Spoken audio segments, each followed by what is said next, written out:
नमस्कार साथियों, स्वागत करता हूं आपके अपने YouTube चैनल अनमोल क्लासेस पर। इस वीडियो में हम चर्चा करेंगे सिखों के 10 गुरुओं के बारे में। आज हम जानेंगे सिख धर्म के संस्थापक कौन थे, गुरु गोविंद सिंह जी कौन थे, खालसा पंथ की शुरुआत किसने की और गुरु लंगर की शुरुआत किसने की। तो वीडियो पर बने रहें, वीडियो को अंत तक जरूर देखें। अगर आप चैनल पर पहली बार आए हैं तो चैनल को सब्सक्राइब करें, बेल आइकन को प्रेस करें ताकि आने वाली वीडियो का नोटिफिकेशन सबसे पहले आप तक पहुंच सके। तो शुरू करते हैं। आज इस वीडियो में हम सिखों के 10 गुरुओं को याद करने की ट्रिक के बारे में जानेंगे। तो ट्रिक है, नानक अंगदान कर अमर हो राम के पास चले गए, लेकिन अर्जुन ने गोविंद की राय ली और कितनी बहादुरी से खुद गोविंद बन गए। बच्चों, जो लाल अक्षर से लिखा गया है वो आपकी ट्रिक का हिस्सा है। जो काले अक्षर से लिखा गया है वो सेंटेंस कंप्लीट करने के लिए लिखा गया है। तो इस ट्रिक को हम 2 भागों में याद करेंगे। नानक अंगदान कर अमर हो राम के पास चले गए, लेकिन अर्जुन ने गोविंद की राय ली और कितनी बहादुरी से खुद गोविंद बन गए। अब जान लेते हैं सिखों के 10 गुरुओं के नाम। नानक से हुआ, जो कि सिखों के पहले गुरु थे, गुरु नानक देव जी। अंगदान से हुआ गुरु अंगद। अमर से हुआ गुरु अमर दास जी। राम से हुआ गुरु रामदास सिंह जी। अर्जुन से हुआ गुरु अर्जुन देव जी। गोविंद से हुआ गुरु हरगोविंद। बच्चों, गोविंद गोविंद 2 बार आया है, परंतु एक गोविंद है वो गुरु गोविंद सिंह जी है और एक है गुरु हरगोविंद सिंह जी है। तो गुरु हरगोविंद सिंह सिखों के 6ठे गुरु थे और गुरु गोविंद सिंह जी 10वें गुरु थे। इसमें आप कंफ्यूज मत होइए, ट्रिक को अच्छे से पढ़िए एक बार। राय से हुआ गुरु हर राय सिंह जी और कितनी में आप की से याद करेंगे किशन, तो गुरु हरकिशन सिंह जी। बहादुरी से गुरु तेग बहादुर जी और गोविंद से सिखों के 10वें गुरु गुरु गोविंद सिंह जी। इस ट्रिक को अगर आप 2 से 3 बार लिख के याद करेंगे तो आपको ट्रिक अच्छे से याद हो जाएगी। अब इन सभी गुरुओं के बारे में चर्चा करेंगे, तो विस्तार से जानने के लिए वीडियो पर बने रहें। सबसे पहले बात करते हैं गुरु नानक देव जी की। तो गुरु नानक देव जी का जन्म 1469 में हुआ और 1539 में ये वीरगति को प्राप्त हुए। तो इनके बारे में जान लेते हैं। ये सिखों के पहले गुरु और सिख धर्म के संस्थापक थे। पूछा जाए सिख धर्म के संस्थापक कौन थे, तो गुरु नानक देव जी। और सिखों के पहले गुरु कौन थे, तो गुरु नानक देव जी। गुरु का लंगर की शुरुआत किसने की, तो गुरु नानक देव जी ने की थी। अगर आप कभी पंजाब गए हैं या किसी भी स्टेट में गए हैं और आपको भूख लगी है, आपको खाने के रुपए नहीं हैं, अगर आप किसी भी गुरुद्वारे में जाके बोल देते हैं कि हमको लंगर करना है, भोजन करना है, तो आपको वहाँ प्रसादा दिया जाता है और किसी भी समय आपको लंगर दिया जाएगा अगर आपको भूख लगी है। गुरुद्वारे में टाइम नहीं देखा जाता कि इस समय कोई व्यक्ति आके भोजन मांग रहा है तो भोजन नहीं बनेगा। गुरुद्वारे में आपको 24 घंटे प्रसादा मिलेगा। वह बाबर के समकालीन थे। और करतारपुर कॉरिडोर की शुरुआत कब की गई, तो गुरु नानक देव जी की 550वीं जयंती पर करतारपुर कॉरिडोर की शुरुआत की गई। सिखों के 10वें गुरु गुरु अंगद। इनका जन्म 1504 में हुआ और स्वर्ग 1552 में सिधार गए। इन्होंने गुरुमुखी नामक नई लिपि का आविष्कार किया। आपको पता होगा कि जो पंजाबी है वो गुरुमुखी लिपि में लिखी जाती है। तो गुरुमुखी लिपि का आविष्कार किसने किया, गुरु अंगद देव ने। और गुरु का लंगर प्रथा थी उसको लोकप्रिय भी गुरु अंगद ने ही बनाया था। अगला जो सिखों के तीसरे गुरु गुरु अमरदास। इन्होंने आनंद कारज विवाह समारोह की शुरुआत की थी। इन्होंने सिखों के बीच सती और पर्दा व्यवस्था जैसी प्रथाओं को समाप्त कर दिया था। हिंदुओं में सती प्रथा होती थी और पर्दा प्रथा होती थी।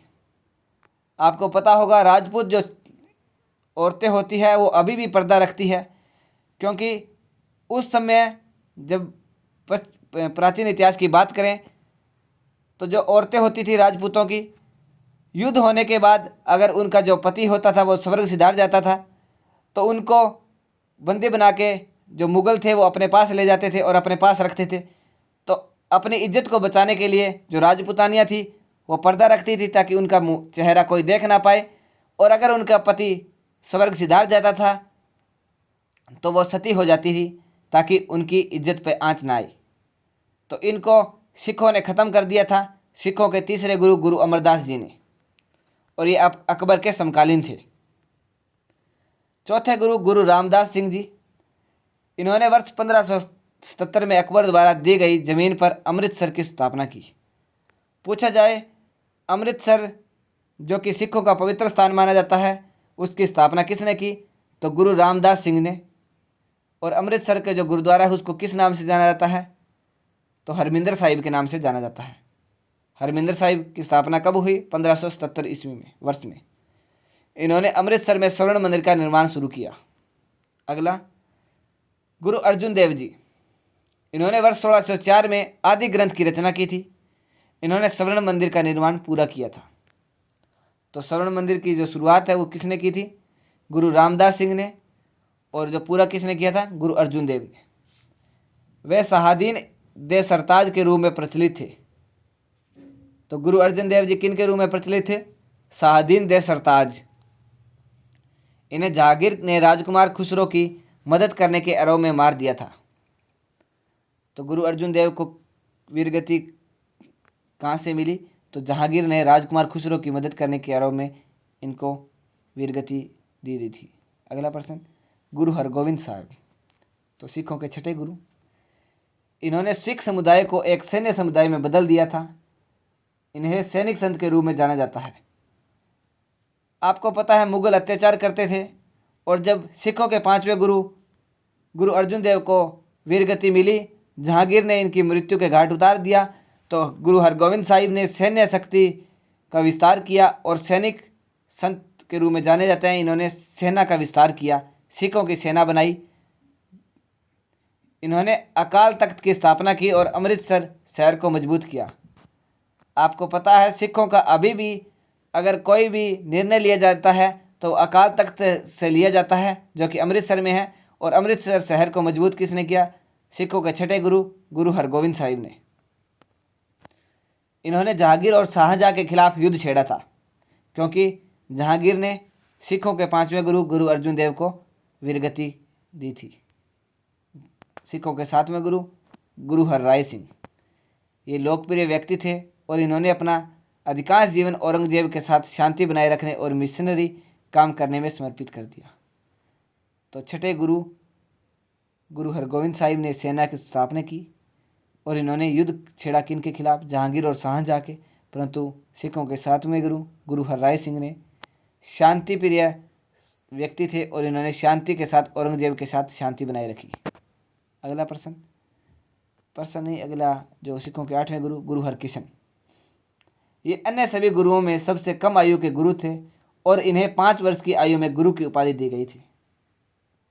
तो सबसे कम उम्र के गुरु कौन बने थे सिखों के, तो गुरु हरकिशन, और 5 वर्ष की आयु में ही इन्हें गुरु की उपाधि दी गई थी।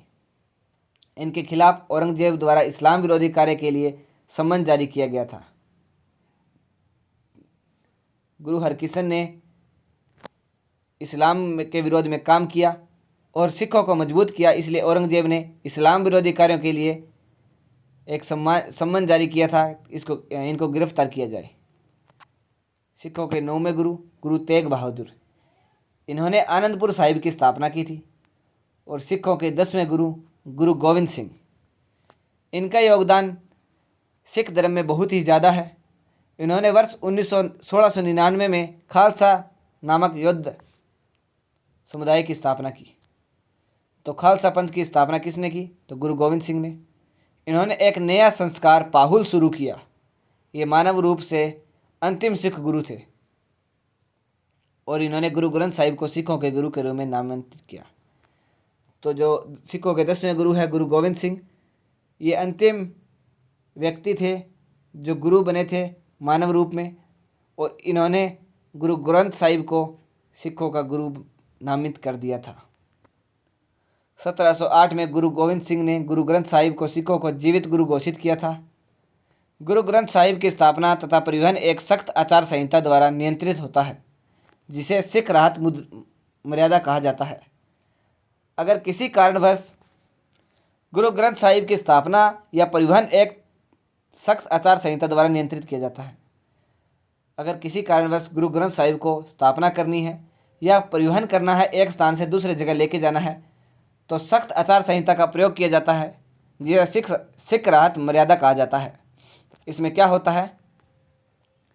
आदर्श परिस्थितियों में गुरु ग्रंथ साहिब को एक स्थान से दूसरे स्थान पर स्थानांतरित करने के लिए 5 बपतिस्मा प्राप्त सिखों की आवश्यकता होती है। 5 बपतिस्मा मतलब 5 प्यारे होते हैं, जो सिख धर्म में बहुत ही महत्वपूर्ण भूमिका निभाते हैं। सम्मान की निशानी के रूप में गुरु ग्रंथ साहिब के वीर का सिर पर रखा जाता है। तो गुरु ग्रंथ साहिब को सिर पर रखा जाता है और व्यक्ति नंगे पैर चलता है जिसके सिर पर रखा जाता है। सिख राहत मर्यादा के बारे में जान लेते हैं। यह एक मैनुअल है जो सिखों के कर्तव्य को निर्दिष्ट करता है तथा 4 अनुष्ठान को नाम देता है, जिन्हें संस्कार मार्ग कहा जाता है। तो इसमें 4 अनुष्ठान हैं सिख राहत मर्यादा में। पहला अनुष्ठान है जन्म और गुरुद्वारे में आयोजित नामाकरण समूह। तो सिखों का जो जन्म होता है और नामाकरण समूह होता है वो गुरुद्वारे में होता है। दूसरा अनुष्ठान है आनंद कारज, आनंदमय मिलन या विवाह समारोह। दूसरा अनुष्ठान है विवाह समारोह। तीसरा अनुष्ठान है जिसे सबसे महत्वपूर्ण माना जाता है अमृत संस्कार, जो खालसा में दीक्षा के लिए होने वाला समारोह है। तो अमृत संस्कार में क्या होता है? इसमें अमृतसर जाके अमृत छका जाता है, जो कि खालसा में दीक्षा मानी जाती है कि उसको ज्ञान की प्राप्ति हुई है। चौथा अनुष्ठान है मृत्यारोपरांत। तो अंतिम संस्कार चौथा अनुष्ठान है। गुरु गोविंद सिंह ने खालसा पंथ की स्थापना की, जो सैनिक संतों का विशिष्ट समूह था, जिसका अर्थ है शुद्ध। खालसा प्रतिबद्धता, संपूर्ण और सामाजिक विवेक के सर्वोच्च सिख गुणों को उजागर करता है तथा ये पंच की 5 निर्धारित भौतिक वस्तुओं को धारण करते हैं। तो खालसा प्रतिबद्धता, संपन्न और सामाजिक विवेक के सर्वोच्च जो सबसे ज़्यादा होते हैं, जिसमें प्रतिबद्धता होती है, संपन्न होता है, सामाजिक विवेक होता है, उनको उजागर करता है। और वो 5 निर्धारित भौतिक वस्तुओं को धारण करते हैं। वो 5 भौतिक वस्तुएं कौन कौन सी हैं? सबसे पहला है केश। तो बिना कटे बाल, जो सिख होते हैं वो अपने बाल नहीं काटते। दूसरा है कंगा, तो लकड़ी की कंघी हमेशा रखते हैं। तीसरा है कड़ा, तो एक लोहे का कंगन, चाहे वो चांदी का हो चाहे सोने का हो, वो अपने हाथ में डालते हैं। और कच्छा, जो अंडरवियर होती है वो सूती जांघिया होती है, सूती की बनी होनी चाहिए। और पांचवा है किरपान, एक लोहे का खंजर। खालसा जो समुदाय के लोग हैं, सिख धर्म के लोग हैं, वो खंजर अपने पास रखते हैं। अब कुछ महत्वपूर्ण प्रश्न पर चर्चा कर लेते हैं। सिखों के पहले गुरु कौन थे? सही जवाब गुरु नानक देव जी। गुरु नानक देव का जन्म कहाँ हुआ था? तो सही जवाब तलवंडी, पंजाब, जो कि बठिंडा के पास है। गुरु अर्जुन देव को किस ने मृत्युदंड दिया था? तो मैंने आपको इस वीडियो में पहले बताया, गुरु अर्जुन देव को जहांगीर ने दिया था, राजकुमार खुसरो की मदद करने के आरोप में। अगला प्रश्न, कौन से सिख गुरु ने जफरनामा की रचना की थी? सही जवाब गुरु गोविंद सिंह। खालसा पंथ की शुरुआत किसने की थी या खालसा पंथ की स्थापना किसने की थी? तो गुरु गोविंद सिंह ने। और गुरु ग्रंथ साहिब की रचना किसने की थी? सही जवाब गुरु अर्जुन देव ने। अगला, सिख धर्म के संस्थापक कौन हैं? तो गुरु नानक देव जी। गुरु ग्रंथ साहिब को किस नाम से जाना जाता है? तो आदि ग्रंथ के नाम से जाना जाता है। स्वर्ण मंदिर कहाँ स्थित है? अमृतसर, पंजाब। अगला प्रश्न, गुरु ग्रंथ साहिब किस लिपि में लिखी गई है? सही जवाब गुरुमुखी लिपि में। और आज का अंतिम प्रश्न, स्वर्ण मंदिर के वास्तुकार कौन थे? गुरु अर्जुन देव। बच्चों, अगर वीडियो पसंद आई तो वीडियो को लाइक कीजिए। अगर आपने चैनल को सब्सक्राइब नहीं किया है तो चैनल को जरूर सब्सक्राइब करें, बेल आइकन को प्रेस करें ताकि आने वाली वीडियो का नोटिफिकेशन सबसे पहले आप तक पहुंच सके। जय हिंद, मिलते हैं नेक्स्ट वीडियो में। वंदे मातरम।